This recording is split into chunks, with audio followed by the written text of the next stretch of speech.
All right, welcome to round number 2. We are on the draw here.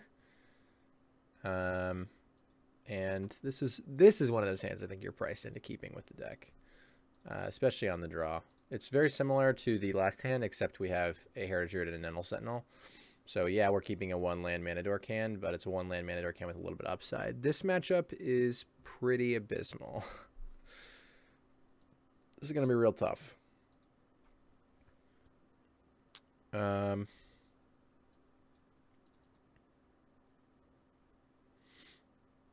Because there's a chance for me to miss on land here, I think I need to lead on land or elves. If I was guaranteed the land, I'm supposed to lead on Nettle Sentinel here.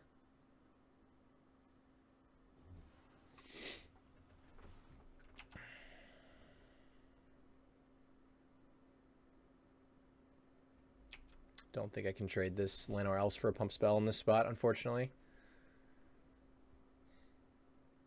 Excellent.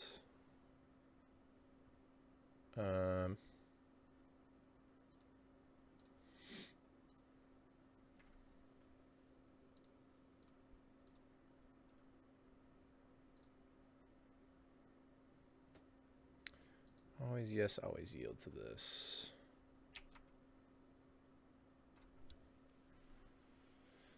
I guess I should... No, it doesn't really matter. Okay.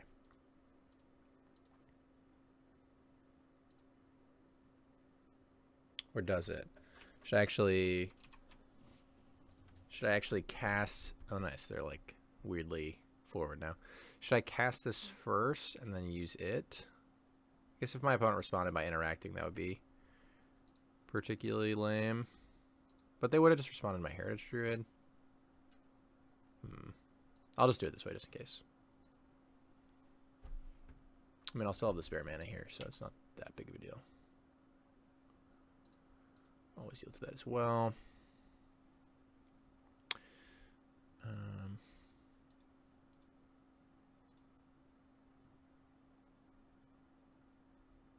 Yeah.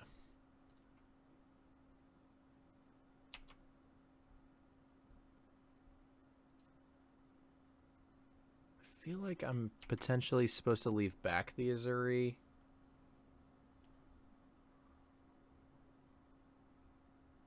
No, they're just so unlikely to have interaction here.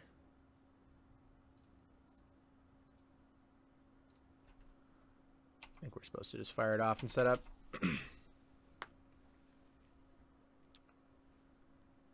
I just don't need it in play, though, right? Like, without it next turn, I have 1, 2, 3, 4, 5, 6, 7, 8, 9, 10. Yeah, I just easily have 10... 13. Yeah, I mean, I could, like, activate it twice and still attack with, like, 3 things. If I left it in my hand, no, I'd only be able to activate it once and attack with, like, 5 things. But that's still plenty most of the time. And in this instance, it would very likely be enough. Although they have pump spells on defense, I guess. Yeah, maybe I am supposed to just cast it, just to make sure I go way over the top, just in case. Since they're just so unlikely to have interaction game 1 as Infect. Here I think I'm supposed to bring in any interaction I have outside of Rally Brunettis. I think that for like Become Immense is too narrow. It's possible that something along the lines of like Rexage or Fracturing Gust is worth it. Rexage for like Spellskite. I think that we're just not targeting their guys enough that it as a blocker is not that big of a deal. I guess Elves Champion could potentially be worth it as well. Though I doubt it. It's not like they're really ever blocking. Oh, and Fracturing Gust kills Ink Moths. Just the only reason that would be, like, relevant. And it's also incredibly hard for them to interact with. Lead the Stampedes and Bloodbraid Elves are certainly unexciting here. I like leaving the Elves of Deep Shadow when I'm citing all of this. Probably leave these 2 Stampedes in rather than have something like Fracturing Gust or Rexage or Elvish Champion. Particularly on the draw, I think Elvish Champion is just not going to be where we want to be.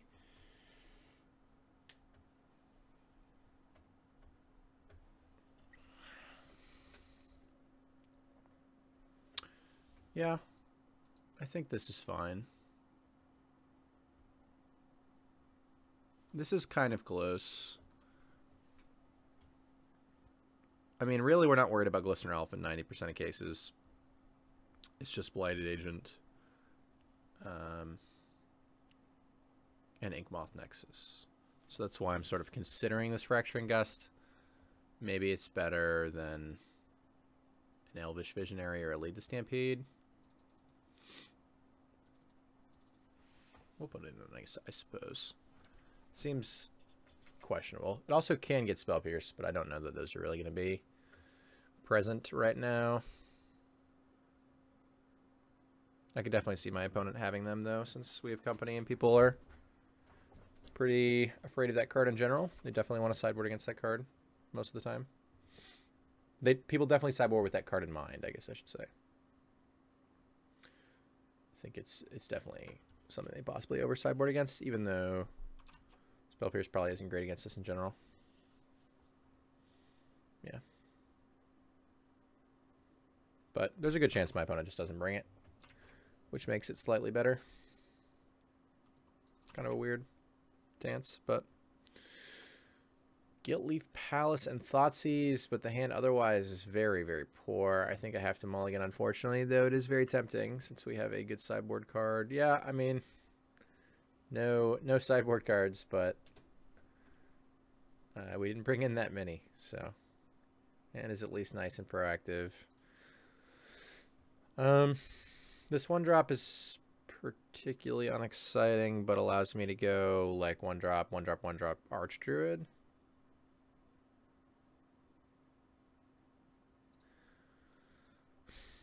I think that's just way too slow on average against Infect. Like, it puts on a clock faster than our hand currently does, but I think against a typical Infect draw, that will just easily lose, so I think we'll bottom it and hope to find something a little better, hope to find some kind of interaction perhaps.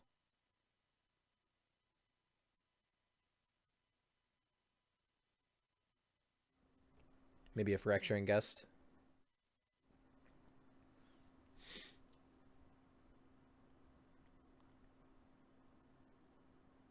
Okay.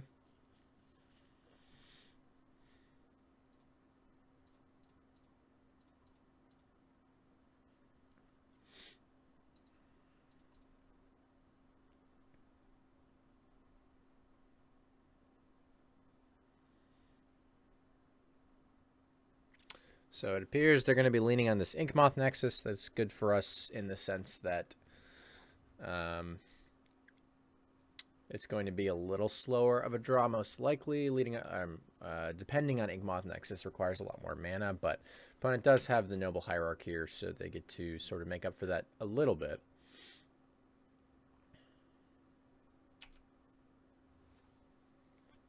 They do use Pendelhaven.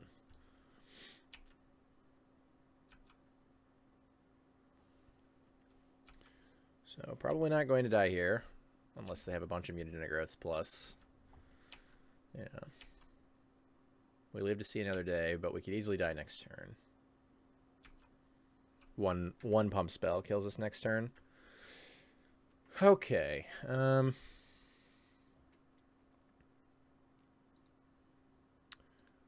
What could I hope to find? Maybe I'm supposed to company in response to the Shaman of the Pack trigger and hope to hit multiple Shaman of the Packs. Would that be enough? 3, 4, 5, 6. It would be, yeah, it would be 18.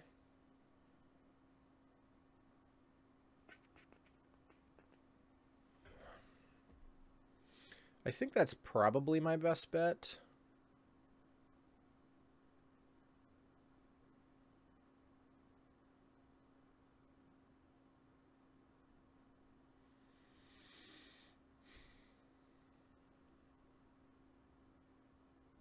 I guess I'll thin first. Is there anything else I should be trying to hit here?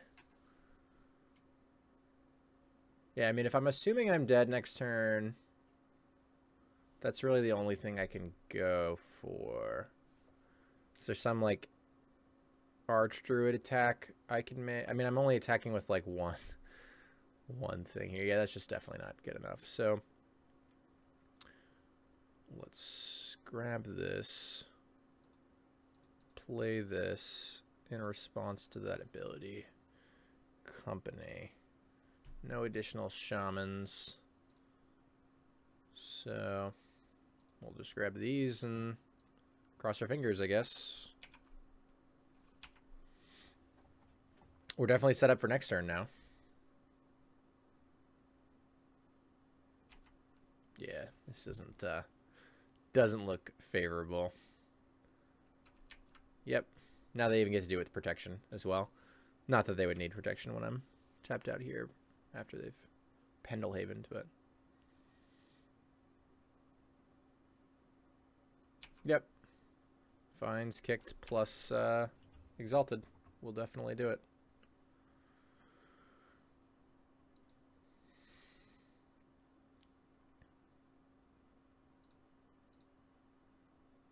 All right. So on the play, maybe we ditch this Fracturing Gust. I still think the Thought Seizes are good enough. It's possible we would ditch the Abrupt Decays, but there's really nothing in the board that we've like not included that's really proactive. I mean, the Lead the Stampedes help us find particular parts, but aren't exactly like super fast or anything. So I think I would rather have these elements.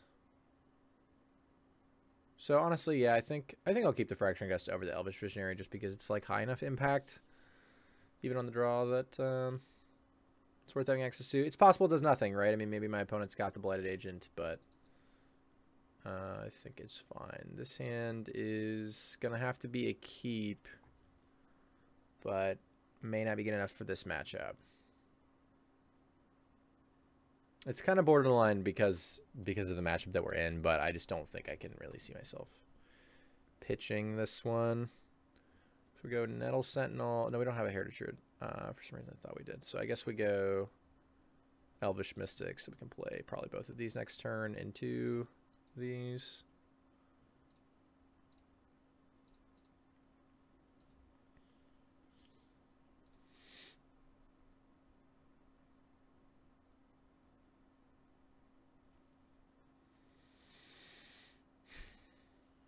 All right, well, that's a good sign for us. This is also not bad.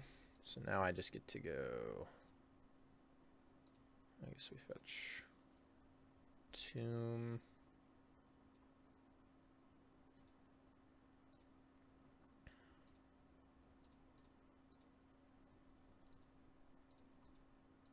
Now, if I had known I was going to draw Heritage Druid, I would have led on Nettle Sentinel instead of Elvish Mystic, so I'd get to attack for 2 this turn, but we did not know, obviously. Always yes, always yield. Let that resolve, let that resolve.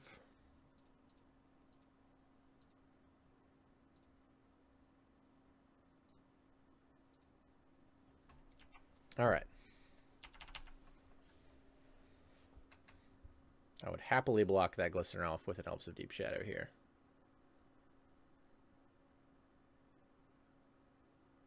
And this is, of course, why we kept this hand, right? Obviously, hitting that Heritage Druid made it a little faster, but even though it's not great for the matchup, our go-wide plan on the play is hopefully going to be good enough.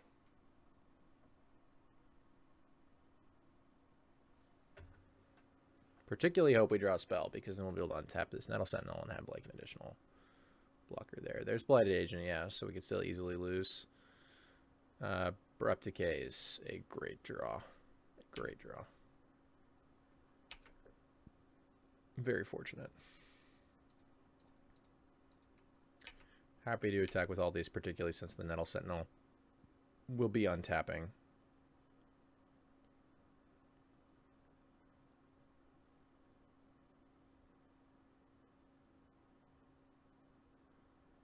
Jeez, if I probably should have bashed at this. 12. No, I guess it's not enough to force them to jump block anyway.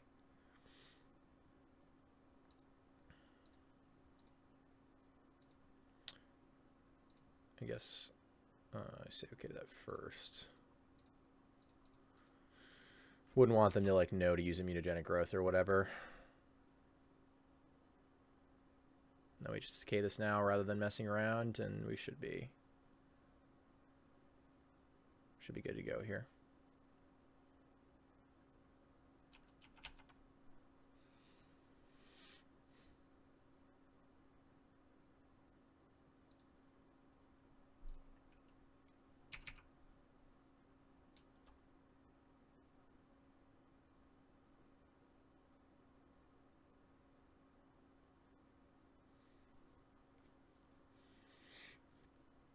I certainly can't imagine a way around it.